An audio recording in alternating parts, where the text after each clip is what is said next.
د نن ورځې لنډ او مهم خبرونه. ټولګټو چارو وزارت ویلي چې د هوا په ښه کېدو سره به د سالنګ لویې لارې د بیا رغونې چارې پیل شي.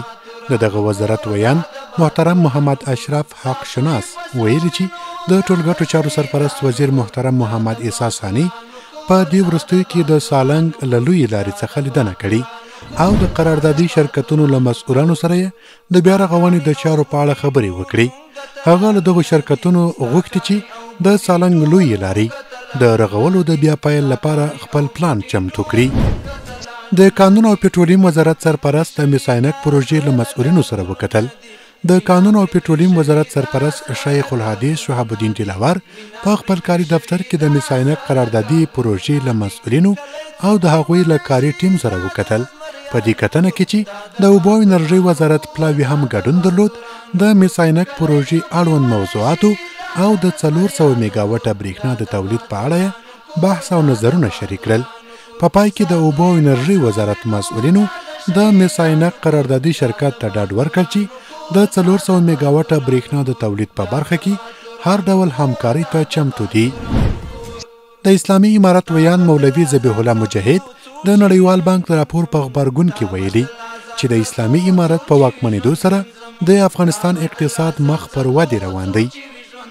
د نیمروز امنیي قومندانۍ جنایي جرمونو سره د مبارزې پولیسو د ډلهییز جنگ او اخوډات په تړاو چې له کبله یو تن وژل شوی او 2 تنه ټپیان دي 29 تنه نیولي دي. ورته مهال په یاد ولایت کې پولیسو 2 تنه د ځنګلونو د ناقانونه وهلو په تړاو، یو غل او یو تن د اسنادو د جعلکارۍ په تړاو نیولی دی. د بهرنیو چارو سرپرست وزیر مولوي امیر خان متقي د ایران د ولسمشر ځانګړي استازي او په کابل کې د یاد هیواد د سیاسي استازورۍ مشر ښاغلي حسن کاظمي قومي سره کتلي. په دې لیدنه کې د سیمه ییزو پرمختګونو او د اړیکو پر پیاوړتیا او نورو دوه اړخیزو مسایلو خبرې کړي. د ریاست الوزرا سیاسي مرستیال محترم مولوي عبدالکبیر پرون په جلا ناستو کې د بیلابیلو ولایتونو د یو شمېر علماو، قومي مشرانو او په کابل کې د میشت اهل تشیع له ځینو علمای کرامو او استازو سره وکتل.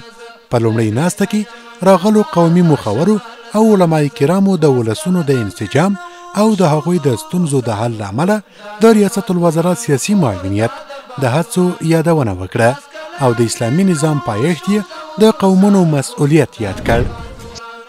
د ننګرهار مرستیال والی مولوي سید احمد بنوري وایي چې د ریاست الوزرا مقام یوازې د ننګرهار ولایت کډوالو سره 130 میلیونه افغانۍ مرسته کړې ده چې هرې راستنې شوې کورنۍ ته له 10,000 نه تر 20,000 افغانیو پورې نغدي مرسته رسیږي.